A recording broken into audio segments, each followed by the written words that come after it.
Price the Lord.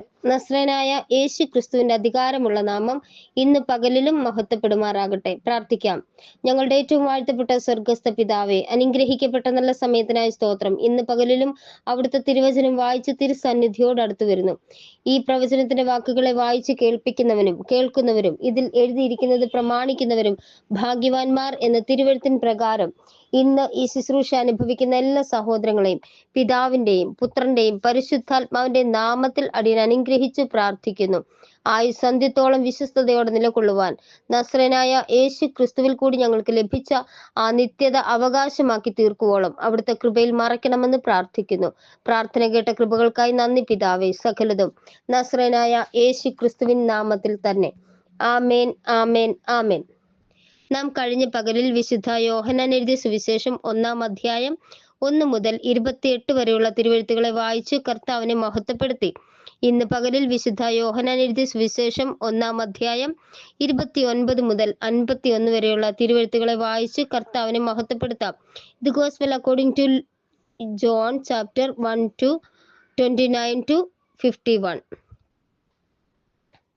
പിറ്റേന്നാൾ Yeshu തന്റെ അടുക്കൽ വരുന്നത് അവൻ കണ്ടിട്ട്, ഇതാ ലോകത്തിന്റെ പാപം ചുമക്കുന്ന ദൈവത്തിന്റെ കുഞ്ഞാട്.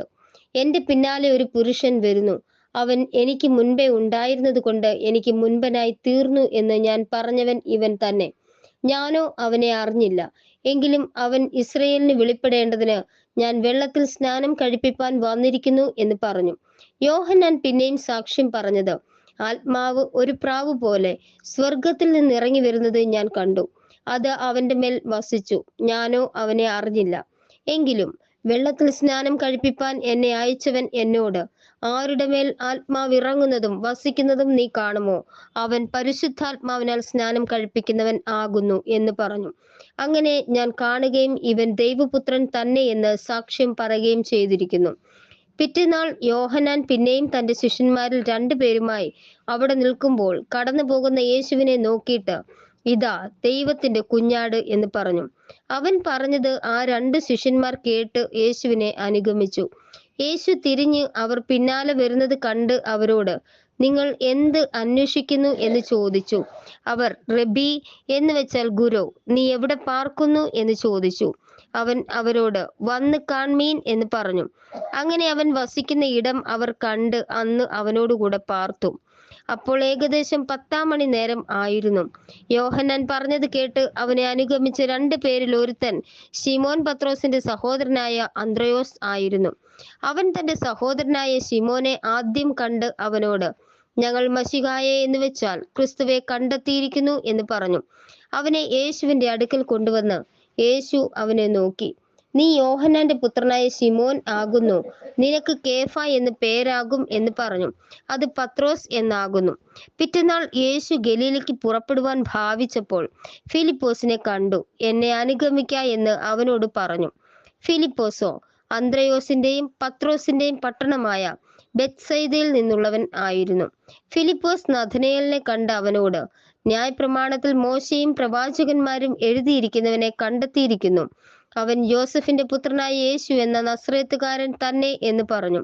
നഥനയേൽ അവനോട്, നസ്രയത്തിൽ നിന്ന് വല്ല നന്മയും വരുമോ എന്ന് പറഞ്ഞു. ഫിലിപ്പോസ് അവനോട്, വന്ന് കാണുക എന്ന് പറഞ്ഞു. നഥനയേൽ തന്റെ അടുക്കൽ വരുന്നത് യേശു കണ്ടു. ഇതാ സാക്ഷാൽ ഇസ്രയേല്യൻ, ഇവനിൽ കപടമില്ല എന്ന് അവനെ കുറിച്ച് പറഞ്ഞു. നഥനയേൽ അവനോട്, എന്നെ എവിടെ വെച്ച് അറിയും എന്ന് ചോദിച്ചതിന്, ഫിലിപ്പോസ് നിന്നെ വിളിക്കും മുൻപേ നീ അത്തിയുടെ കീഴിൽ ഇരിക്കുമ്പോൾ ഞാൻ നിന്നെ കണ്ടു എന്ന് യേശു ഉത്തരം പറഞ്ഞു. നഥനയേൽ അവനോട്, റബ്ബി, നീ ദൈവപുത്രൻ, നീ ഇസ്രായേലിന്റെ രാജാവ് എന്നുത്തരം പറഞ്ഞു. യേശു അവനോട്, ഞാൻ നിന്നെ അത്തിയുടെ കീഴിൽ കണ്ടു എന്ന് നിന്നോട് പറക കൊണ്ട് നീ വിശ്വസിക്കുന്നുവോ? നീ ഇതിനേക്കാൾ വലിയത് കാണും എന്ന് ഉത്തരം പറഞ്ഞു. ആമേൻ, ആമേൻ, ഞാൻ നിങ്ങളോട് പറയുന്നു, സ്വർഗം തുറന്നിരിക്കുന്നതും മനുഷ്യപുത്രന്റെ അടുക്കൽ ദൈവദൂതന്മാർ കയറുകയും ഇറങ്ങുകയും ചെയ്യുന്നതും നിങ്ങൾ കാണും എന്നും അവനോട് പറഞ്ഞു. ആമേൻ, ആമേൻ, ആമേൻ. ഞങ്ങളുടെ ഏറ്റവും വാഴ്ത്തപ്പെട്ട സ്വർഗസ്ഥ പിതാവേ, അനുഗ്രഹിക്കപ്പെട്ട തിരുവചനങ്ങൾക്കായി നന്ദി കർത്താവേ. ഇന്ന് പകലിലും ഈ ശുശ്രൂഷ അനുഭവിച്ച എല്ലാ സഹോദരങ്ങളെയും ഒരിക്കൽ കൂടെ അപ്പന്റെ കരങ്ങളിൽ താഴ്ത്തി തന്ന് പ്രാർത്ഥിക്കുന്നു. ആയുസന്ത്യത്തോളം വിശ്വസ്തരായി നിലകൊള്ളുവാൻ നസ്രയനായ യേശു ക്രിസ്തുവിൽ കൂടി ഞങ്ങൾക്ക് ലഭിച്ച നിത്യത അവകാശമാക്കി തീർക്കുവോളം നിന്റെ മക്കളെ ഓരോരുത്തരെയും അവിടുത്തെ തങ്കത്തിരിച്ചിറകിൻ മറവിൽ കൃപയിൽ മറയ്ക്കണമെന്ന് പ്രാർത്ഥിക്കുന്നു. പ്രാർത്ഥന കേട്ട കൃപകൾക്കായി നന്ദി പിതാവേ. സകല ഭൂലോകരുടെയും അധോലോകരുടെയും സ്വർലോകരുടെയും മുഴങ്കാലുകളൊക്കെയും അടങ്ങുന്ന നസ്രയനായ യേശു ക്രിസ്തുവിൻ നാമത്തിൽ ചോദിക്കുന്നു പിതാവേ. ദയമൂലം കേട്ട് ഉത്തരമരുളുമാറാകണം സ്വർഗസ്ഥ പിതാവേ. ആമേൻ, ആമേൻ, ആമേൻ. Thank you Lord Jesus Christ of നാസറത്ത്.